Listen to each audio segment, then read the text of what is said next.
नमस्कार। Welcome to my channel कानूनी सलाह बाय एडवोकेट अपर्णा। आज हम इस विषय में बात करेंगे कि यदि हमारा मुकदमा किसी कोर्ट में चल रहा है और हम उस मुकदमे के अंदर अपना वकील बदलना चाहते हैं, फिर चाहे वह हमारी मर्ज़ी से बदलना चाहते हैं या वकील के मनमाने रवैये से परेशान होकर के आप वह वकील बदलना चाहते हैं, तो आप किस प्रकार से वह वकील बदल पाएंगे। इस कार्यवाही के अंदर कुछ प्रक्रम होते हैं, वह मैं आपको बताऊंगी। उस तरीके से अगर आप चलेंगे तो आपका किसी भी वकील से झगड़ा भी नहीं होगा और आपके मुकदमे में आप दूसरा वकील भी रिप्लेस कर पाएंगे। तो पहली बात यह है कि यदि आप अपना वकील बदलना चाहते हैं तो आपके पास एक स्पष्ट कारण होना चाहिए कि आप क्यों बदलना चाहते हैं। कारण ये नहीं होना चाहिए कि आप वकील की बकाया फ़ीस नहीं देना चाहते और अब आप वकील बदल लेना चाहते हैं। वकील की फ़ीस तो आपको देनी अवश्य ही होगी अगर वकील ने आपके लिए सही तरीके से काम करा है, अगर वकील ने आपके ज़मानतों का काम पूरा करवा दिया है और ज़मानत ऑर्डर लेने के लिए उसकी बकाया फ़ीस आप नहीं देना चाहते और सिर्फ ज़मानत ऑर्डर लेने के लिए आप कोई कम फ़ीस का वकील कर लें, तो ऐसी चालाकियाँ कोर्ट में नहीं चलती हैं। यह हमारे अधिवक्ता अधिनियम 1961 के तहत नियम बना हुआ है कि अगर आप अपनी मर्ज़ी से दूसरा वकील अपने मुकदमे में खड़ा करना चाहते हैं तो आपको पहले वकील का जो भी बकाया है, जो भी बकाया फ़ीस है, वह आपको पूरी अदा करनी पड़ेगी। अगर आप इस तरीके से नहीं करेंगे तो जो भी आप दूसरा वकील अपने मुकदमे में खड़ा करेंगे उनके लिए प्रॉब्लम हो सकती है। उनके खिलाफ अधिवक्ता के नैतिक आचरण और कदाचार की कार्यवाही बार काउंसिल में शुरू की जा सकती है। इसलिए अच्छा ये होगा कि आप पहले अपने पहले वाले वकील से ही बातचीत करें और उनका जो भी यदि बकाया है तो वह बकाया चुकाएं। यदि वकील साहब आपसे पूरी फ़ीस लेने के बाद में आपकी कार्यवाही में मनमाने ढंग से चलते हैं, तारीखों पर उपस्थित नहीं होते हैं या आपकी तरफ से दिए गए दस्तावेज समय पर प्रस्तुत नहीं करते हैं या गवाह के आ जाने पर उनकी गवाहियाँ नहीं लेते, सिर्फ तारीखें ही दिलवाते हैं, तो ये सब कदाचार का मामला बनता है और इसकी कार्यवाही अलग तरीके से होती है। तो वह भी मैं आपको बताऊंगी। तो सबसे पहले इन कार्यवाहियों में ये बात आती है कि आप सबसे पहले अपने वकील को एक सूचना दें, लिखित में सूचना दें कि वकील साहब आपने हमारे तारीख पर, नियत तारीख पर हमारी तरफ से ये साक्ष्य प्रस्तुत नहीं करे या आए हुए गवाहों के बयान नहीं लिए या जो भी वकील साहब से गलती हुई है वह आप पहले उन्हें सूचना दें, उन्हें अपनी गलती को रेक्टिफाई करने का मौका दें और लिखित में दें ताकि आपके पास भी प्रमाण रहे और वकील साहब भी उस पर अमल कर सकें। दूसरी बात यह है कि अगर वकील साहब बातचीत करने से या लिखित कार्यवाही करने से अगर आपके मामले में फिर भी ध्यान नहीं दे रहे हैं, अपने ही रवैये से चल रहे हैं, आप पूरी फ़ीस दे चुके हैं, तो आपको क्या करना होगा कि जो बार एसोसिएशन है जहाँ वकील साहब प्रैक्टिस करते हैं या जहाँ आपका मुकदमा चल रहा है, तो मेन तो यही है कि आप होता है कई बार होता है कि हम कहीं और रहते हैं और हम वकील बाहर से दूसरे शहर से हायर कर लेते हैं। तो वकील साहब जहाँ भी जिस भी बार एसोसिएशन से हैं, जिस भी शहर से हैं, उसमें जाकर आप पता करिए वह कहाँ रजिस्टर्ड है, वहाँ की बार एसोसिएशन में आप एक लिखित में अर्जी दें और उनसे आग्रह करें कि मेरा ये मुकदमा है और इसमें ये वकील साहब हैं और मैं इनको पूरी फ़ीस दे चुका हूँ, उसके बाद भी इन्होंने मेरे मुकदमे में ढंग से कार्यवाही नहीं करी है, मुझे इस वजह से यह हानि हो चुकी है। तो आपका मामला बार एसोसिएशन के अध्यक्ष और कार्यकारिणी सदस्य मिलकर सुलझाएंगे। वह भी बहुत समझदार वकील होते हैं। 10 साल के अनुभव के बिना किसी को भी बार एसोसिएशन का सदस्य अध्यक्ष नहीं बनाया जाता और कार्यकारिणी में भी ऐसे ही नहीं चुना जाता। इसलिए वह भी अपनी बुद्धिमत्ता से आपका मामला और उन वकील साहब का जो भी मामला बना है वह सुलझा देंगे। अगर इसके बाद में जो भी बार एसोसिएशन आपके पक्ष में निर्णय कर दे या वकील साहब को कोई भी हिदायत दे दे और वकील साहब वह हिदायत भी नहीं मानने को तैयार हों और वह अपने ही रवैये में रहें, तो फिर आप क्या करेंगे।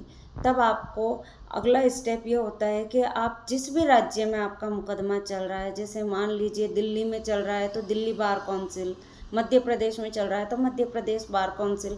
बार काउंसिल्स होती हैं एडवोकेट्स के लिए ही। वहाँ पर अगर आपका वकील आपके मुकदमे में बार एसोसिएशन का जो भी हस्तक्षेप हुआ, निर्णय हुआ है, वह नहीं मानता है तो आप बार काउंसिल में जा सकते हैं। अधिवक्ता अधिनियम 1961 की धारा 35-36 के अधीन आपकी एक अर्जी बनेगी और आपके वह सारे दस्तावेज जो आपने बार एसोसिएशन में दिए या वकील साहब को दिए, उन सब की फ़ोटो प्रति लगा दें और बार काउंसिल में आप निवेदन कर दें कि मेरा ये मुकदमा था, मैं इनको फ़ीस दे चुका हूँ, आपने फ़ीस किस तरीके से दी है वह भी प्रमाण आप उसमें लगा दें।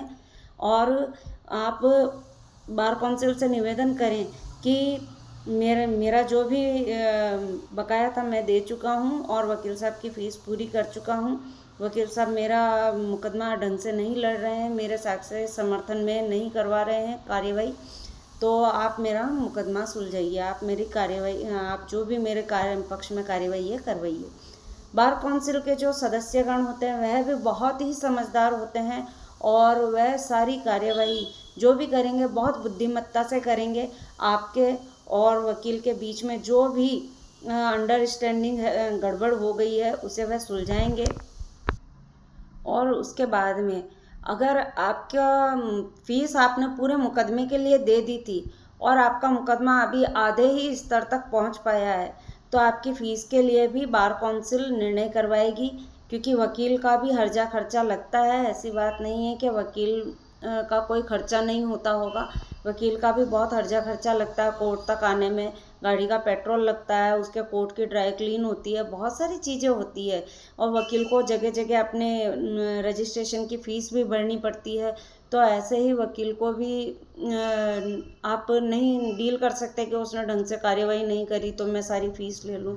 उसका जो भी नियत है, जो भी उचित उसकी फ़ीस बनी होगी तब तक के लिए वह फ़ीस उस तक रखी जाएगी और बाकी की फ़ीस आपको अदा करवाई जा सकती है। तो आप इस तरीके की कार्यवाहियाँ करके अपना वकील बदल भी सकते हैं और आपकी जो भी बकाया फ़ीस है वह भी आप वापस से ले सकते हैं। लेकिन फ़ीस में यही रहेगा कि जितना आपका मुकदमा वकील साहब ने लड़ा था उस तक की फ़ीस उनके पास रहेगी और आगे का मुकदमा जो भी वकील लड़ेगा उतना जितना बाकी रह चुका है वह आपको लौटाया जा सकता है। ये बार काउंसिल के ऊपर निर्भर करता है।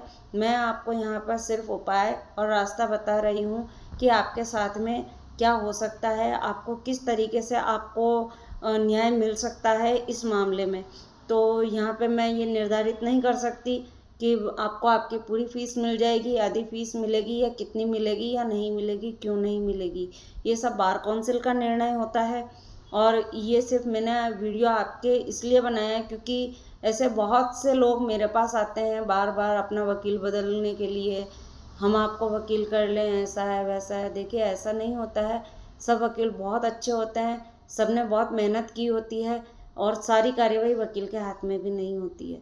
वकील को कोर्ट की भी बात सुननी पड़ती है, वकील को सामने गवाहों का भी इंतज़ार करना पड़ता है। वकील गवाह को नहीं पकड़ के ला सकता, गवाह तो कोर्ट के सम्मन होने पर ही आएंगे, नहीं आएंगे तो कोर्ट उनकी गवाही बंद कर देगी या उनके खिलाफ कार्यवाही करेगी, उनके खिलाफ कोई वारंट जारी करेगी तभी गवाह आएंगे। तो इन सब में भी टाइम लगता है। वकील कभी भी अपना रेपुटेशन ख़राब नहीं करना चाहता, सभी वकील बहुत अच्छे होते हैं।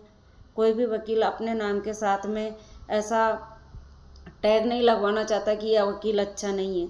सब वकील बहुत अच्छे होते हैं। अगर आपके वकील से किसी भी कारण से कोई भी गलती हो रही है तो आप बैठकर ही बातचीत करें, सुलह से सुलझाएं और इन सब चीज़ों में टाइम और समय बर्बाद ना करें। तो मेरा ये वीडियो आप सबके लिए है, मेरे वीडियो को शेयर और लाइक करें ताकि आप जैसे और भी अगर कोई परेशान व्यक्ति हो या परेशान मुवक्किल हो, उनको कोई रास्ता समझ नहीं आ रहा हो तो वह किसी भी तरीके से अपना और वकील के बीच का हुआ मतभेद सुलझा सकें। धन्यवाद, फिर मिलेंगे इसी तरीके के और वीडियोस में। Bye bye. मेरे चैनल को सब्सक्राइब करें, शेयर करें, लाइक करें। धन्यवाद।